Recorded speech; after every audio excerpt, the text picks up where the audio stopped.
తన దాకా వస్తే కానీ విషయం అర్థం కాలేదన్నట్లు డిప్యూటీ సీఎం పవన్ కళ్యాణ్కు జనసేన ఎమ్మెల్యేల దౌర్జన్యాలు స్పష్టంగా తెలిసొచ్చాయి. తన సన్నిహితుడు తలదూర్చిన భూ వ్యవహారంలోనూ స్థానిక ఎమ్మెల్యే దౌర్జన్యం చేయడంతో ఏకంగా స్థానిక తహసీల్దారు సిఐలపై వేటు వేయడంతో పాటు ఎమ్మెల్యేకు వార్నింగ్ ఇచ్చే వరకు వ్యవహారం వెళ్లింది.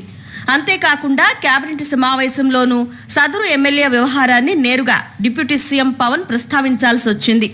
350 కోట్ల విలువ చేసే 35 ఎకరాల భూ వివాదంలో పవన్ సన్నిహితుడు వర్సెస్ ఎమ్మెల్యేగా మారిందనే అభిప్రాయం వ్యక్తమవుతోంది.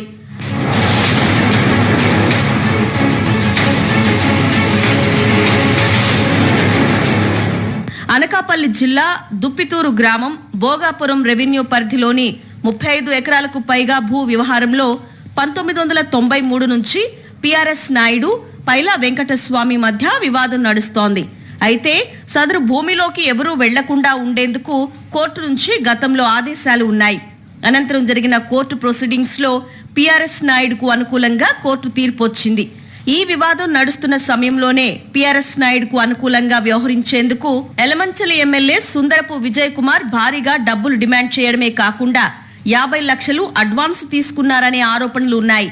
అయితే కోర్టు తీర్పు వచ్చిన నేపథ్యంలో పిఆర్ఎస్ నాయుడు నేరుగా భూమిలోకి ప్రవేశించారు.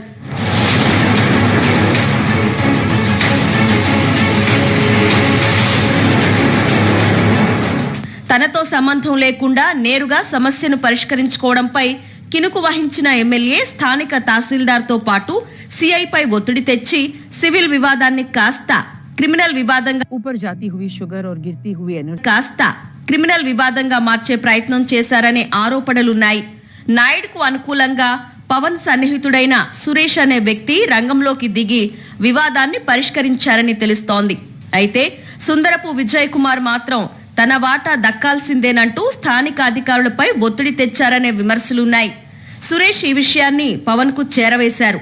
దీంతో పవన్ సదరు ఎమ్మెల్యేకు సీరియస్ వార్నింగ్ ఇవ్వడంతో పాటు 2 అధికారులను బదిలీ చేయించారు.